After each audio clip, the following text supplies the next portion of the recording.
All right, let's get right into it. Today, we're going to pull back the curtain on something absolutely incredible that's happening inside you right this second. It's this silent, automatic system that keeps you running smoothly, day in and day out. We're talking about homeostasis, your body's true unsung hero. I mean, seriously, have you ever stopped to think about it? How you can go for a run on a scorching day, or eat a giant slice of cake, or even skip breakfast, and you're still you. Somehow, your internal world just adjusts. It keeps everything humming along perfectly, and you don't even have to lift a finger. So, how on earth does it do that? Well, the official name for this magic is homeostasis. It's a bit of a sciencey term, but all it really means is staying the same. It's this constant process of making sure your internal environment, your blood, your tissues, all the fluid around your cells, is kept in a super stable, happy balance. The autopilot analogy is perfect. It's just tirelessly working in the background to keep you at your best. Okay, so if it's an autopilot, how does it know what to do? Well, it turns out it follows a very specific blueprint, a kind of master plan for pretty much any situation it faces. Let's take a look at how that plan works. This is the fundamental playbook for almost everything homeostasis does. It's called a negative feedback loop. It's actually pretty simple. First, your body detects that something is off, maybe a little too high or a little too low. That triggers a control center, usually in your brain. The control center then sends out a message to a specific organ telling it to do something. And here's the key part. That something directly opposes whatever the original problem was, bringing everything right back to the sweet spot. Balance restored.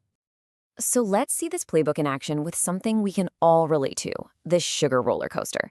This is probably the most classic, everyday example of homeostasis just doing its thing, keeping us on an even keel no matter what we eat.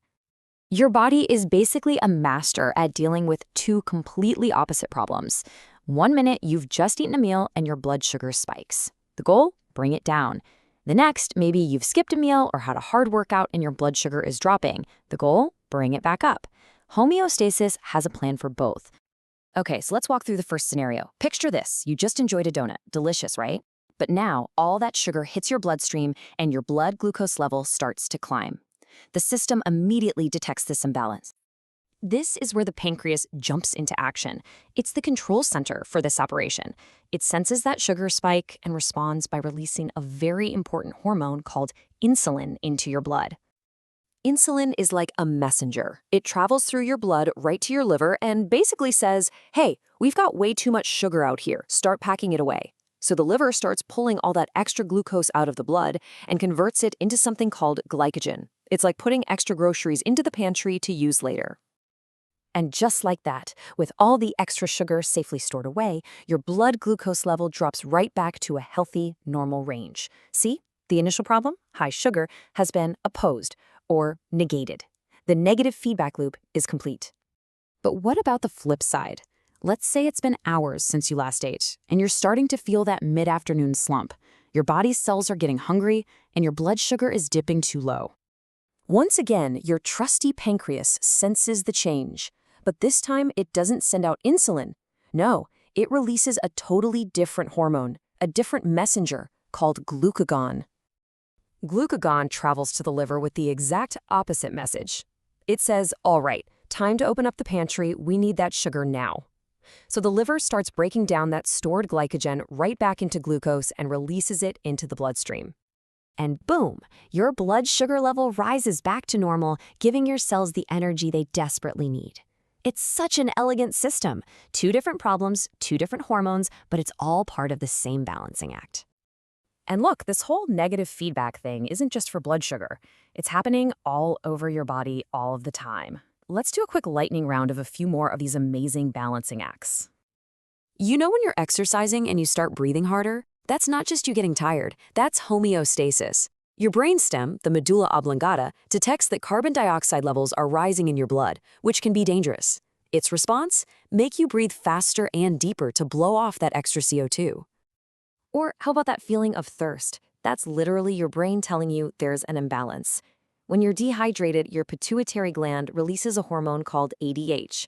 This hormone travels to your kidneys and tells them, hold on to every last drop of water you can. It makes your urine more concentrated so you lose less water. And it's the same deal with salt. If your salt levels are off, a hormone called aldosterone from your adrenal gland gives your kidneys precise instructions on exactly how much sodium to hold on to or let go of. This is absolutely critical for things like your nerve function and blood pressure. Okay, for our last deep dive, let's talk about one we can all literally feel every single day: keeping our body temperature steady. The scientific term is thermoregulation.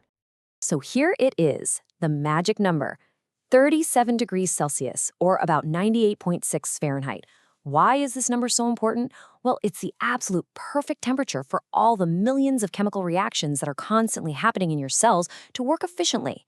Your body's internal thermostat, a part of your brain called the hypothalamus, works around the clock to keep you right at this sweet spot. And check it out.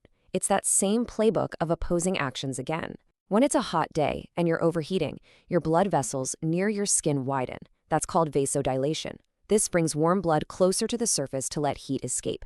And of course, you sweat, which cools you down as it evaporates. But on a cold day, the exact opposite. Your blood vessels constrict, pulling blood away from the skin to keep your core warm. And you definitely stop sweating. When you really step back and look at it all, the sugar, the water, the salt, the temperature, you realize that homeostasis is this quiet, relentless protector. It's working 24/7 in the background, making sure your internal world stays safe and stable no matter what kind of chaos is happening in the outside world.